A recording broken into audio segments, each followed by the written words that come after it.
Hello and welcome to the Suez Canal. I'm an oil tanker. I'd like to thank you for tuning in. Thank everyone that tuned in last week. Bruce, Perry, Andrew, McKenna. I think that's all that actually tuned in. But thank you guys. I was worried. I was like, we're on the 4th episode. I still haven't gone viral. And then I realized that I didn't have my lights set up last time. So people... they're probably like, oh, this is so awesome. This guy's going to go viral. Listen to his take about the Queen. And they're like, oh, look at the background. There's no lighting. But that's solved. And this week, we're going to get into some pretty cool stuff, some fun stuff. So a big story this week was that Alex Jones banned from the internet. And this will now I have an excuse for not going viral because I said Alex Jones's name on YouTube. So he got banned from the internet, and the big deal this week is that Amazon is still letting him sell his products on their site. His Super Male Vitality pills, his Lung Cleanse Plus spray, and his Prostagard. Wow. Lung Cleanse Plus spray. It sounds dangerous, and it comes from Alex. Your lungs are going to be no good if you don't get the Lungs Plus spray. The globalists are right around the corner, ready to take you out. But I got to reading about Amazon, and some neat facts you probably don't know about Amazon. One of them is that the business originally, Jeff Bezos, wanted it to be named Relentless. Which, if you think about it, now that we know everything we know about Amazon, was a much more honest name. Like, it was a bookstore at the time. Imagine the executives and Jeff's there and he's like, we should call it Relentless. And they're like, Jeff, that's a weird name. That's a weird name for a bookstore, Jeff. That seems a little odd. And he's like, no, but that's what we are. We're relentless. And flash forward to today, people have to pee in bottles. They miss their breaks. It's just like a horrible company from what I understand. I mean, everybody still uses it, but it's a horrible company. And it would have made a lot more sense if they were named Relentless. The way that old Bezos behaves. And I was reading about the space program for Amazon. So they have a space program. And, like old Elon Musk wants to go to Mars. Well, Bezos also wants to go to space. And from the sounds of things, I could picture that meeting. He's like, we're going to go to Mars. And we're going to put every mom and pop shop out of business on Mars. And they were like, Jeff, there are no people on Mars. And they're like, there will be no small businesses once we get there. We will close them down. Relentless. We are relentless. No, Jeff, we went with Amazon. You know that. We say, I'm relentless. And, I was making fun of it, thinking, no, he's so greedy and horrible. But there is a thing or two to learn from the biggest company in the world. And right now, I actually sort of work for myself. I own a company, and then I get contracted out to do radio. Not to do this. This is just brought to you by nothing. So because I own the company, I own the Alex Carr Show Incorporated, I thought, how do I make it more profitable? So like Jeff Bezos, I've been treating myself horrible. I'm not allowed to take breaks because I'm the boss, but I'm also the only employee. I'm not allowed to take breaks. I've been peeing in bottles to get my deadlines done. Weird thing is I don't have a lot of deadlines, so I just pee in bottles. But you can't see behind this room is just filled with bottles of pee. And I'm like, so basically the way I see it is you treat your employees horrible. You make them pee in bottles to make deadlines. Profit. So I'm just waiting for the profit at this point. I've got the pee bottles. I've got it all set up. So, if you see I'm rich in a few weeks from now and you're like, oh, how did he get so rich? Just know I took the approach. And if you want to do it at home, I mean, it's a little sexist because it's tough for gals to pee in a bottle, but this is what it takes. Jeff has shown us that this is what it takes to be the richest man in the world. So get some bottles. Start practicing. Imagine maybe if you're a gal, use a funnel, but that's up to you. Maybe, do whatever you want. But on the same topic, I was reading so I get these prep sites for radio, and the prep sites always have stories. And then I'll notice that these snippets from these stories, they're always like bogus studies and stuff.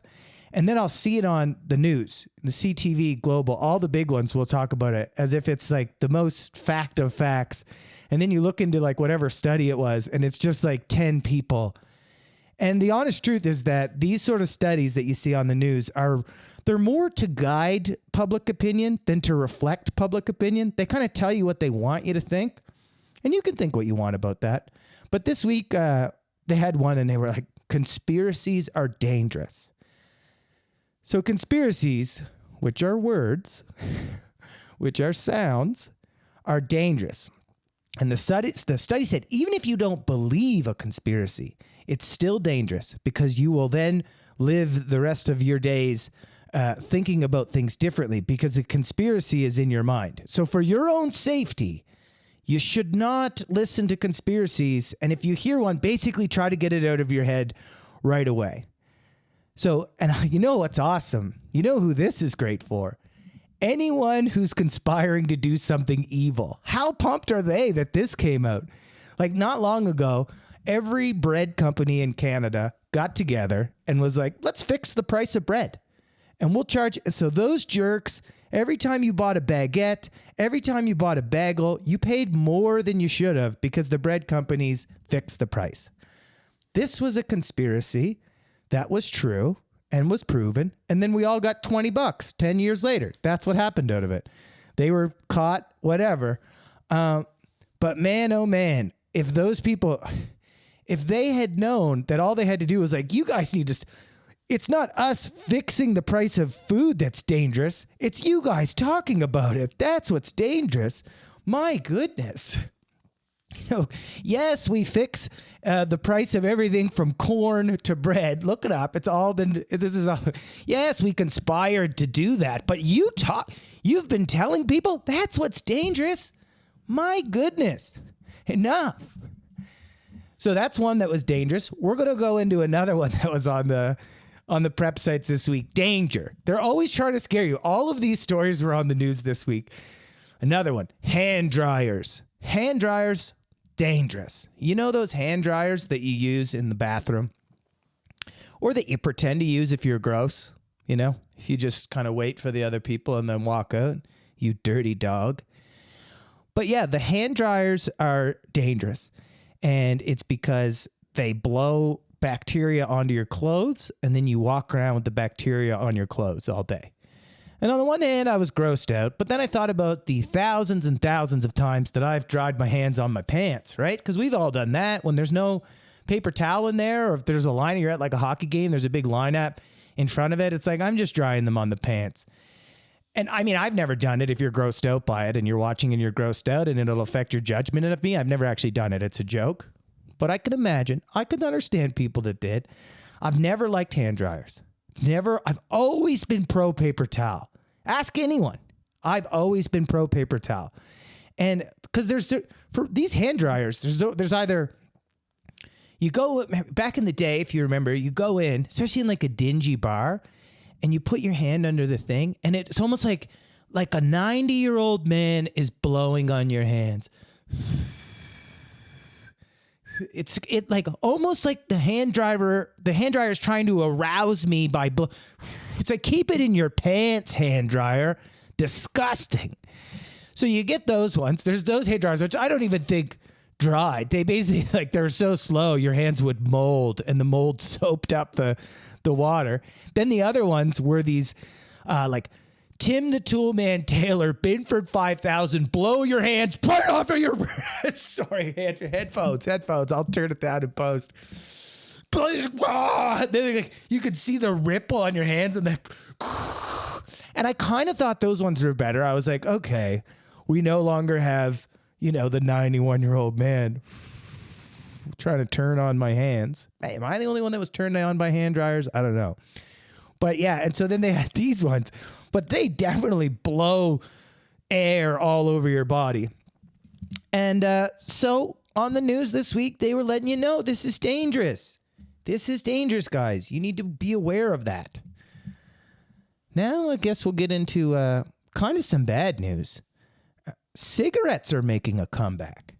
So during the lockdowns, nobody was able to, do much. And calls to quit lines dropped 30%. And that makes sense. You're trapped in the house, you're stressed out. And to be quite honest, I can't think of the last anti-smoking ad that had any effect. And it got me thinking. I was like, why did I remember? I used to smoke cigarettes, but it was just because I wanted to fit in with like the tough guys. I wanted to seem tougher. It was basically just a form of protection. Rather than wear a helmet to school, a helmet and like a phone book around my gut, I smoked. And I was like, no, I'm tough too, guys. But I quit. And one of the big reasons that I quit was because, and everybody I've brought this up to gets all weird with me, but come on. I mean, you remember the lady that would smoke through her neck? There was a commercial. Excuse me, I did it the wrong. She was smoking from her neck. She was like, I smoke cigarettes through my neck now, and it's horrible. And like, that one stuck with me. Everybody I brought it up to was like, oh my God, I remember that. And I didn't think too much of it at the time. I was like, oh, this lady just needs to get out there and let everyone know what can happen if you keep smoking. But I was thinking about, imagine what it would be like. And I've been on like a few movie sets, TV sets, whatever, doing commercials. And they have to do everything like 5,000 times. What was it like for the director on the set that day? Can we get some more light on the hole? We need more lighting on the hole. No, I can't see it. Makeup, get over here. We need the hole. Can we make it bigger? Is there any way? How big is, it's not, no, we can't. Camera, zoom in on the hole. And then again, you're a person, man or woman, whoever the director was. It was the 90s, so you can imagine. How would I have to do it? Like, I got Doris, can you light another one? Up to the neck. Yes, another one. 16, 17 takes. Okay, sorry, Yeah, Doris, I know you're sore. The neck is a little sore. The boom mic, we actually could see the boom mic. Yeah, I know. Another, if you could smoke another one. And after I was thinking about this lady, I was like, whatever happened to her? She was awesome. I mean, obviously that day would have been weird with the director and everything, but, she lived for another 13 years.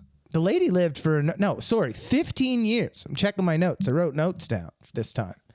15 years. So that ad aired in 1996, and she lived until 2013. So yeah, an amount of years, which if you think about it, whatever doctor put that hole in, well done. Hats off to that doctor. That 13 years she smoked through that hole. She lived like almost a full life. The hole, in a way, was kind of a feature. It was kind of an advantage. She no longer had to, she could talk and smoke at the same time. If anything, she lived a better life because of the hole. So that doctor, kudos to him. I don't know if he fortified it, or what he did, if it had like a little rubber ring. Here's another thing. When you watched that commercial back in the day, I thought this was something that would happen from smoking cigarettes. Like, where are all the people with the holes in their necks? Where are all the human xylophones? They're not around.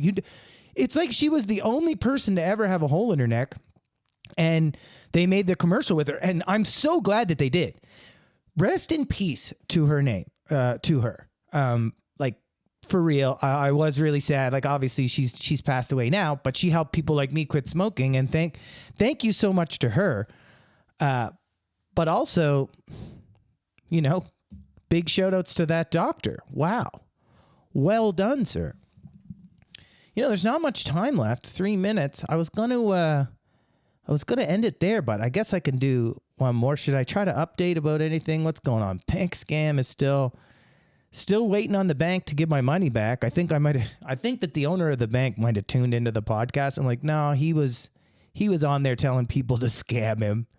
They're going to send that. That'll be used as proof. No, he he wanted people to scam him, so he doesn't get it. But I still haven't got the money back, but they said that it's coming.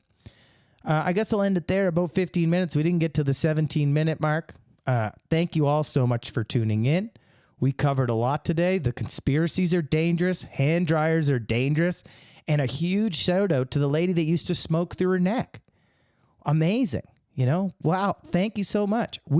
I hate to say it, but we need another person to get a hole in their neck so that we can get people off cigarettes, so we can get them on TV. Maybe that's what I'll do as a project for this podcast. As you know how people like to do something good once they start making big money, and then they want to hide it in a charity, or they want to do something good. So they want to do, that's what I'll do. That's what I'll do. Say episode 10, if I get 1,000 views, I'll get a hole in my neck. Hold me to it.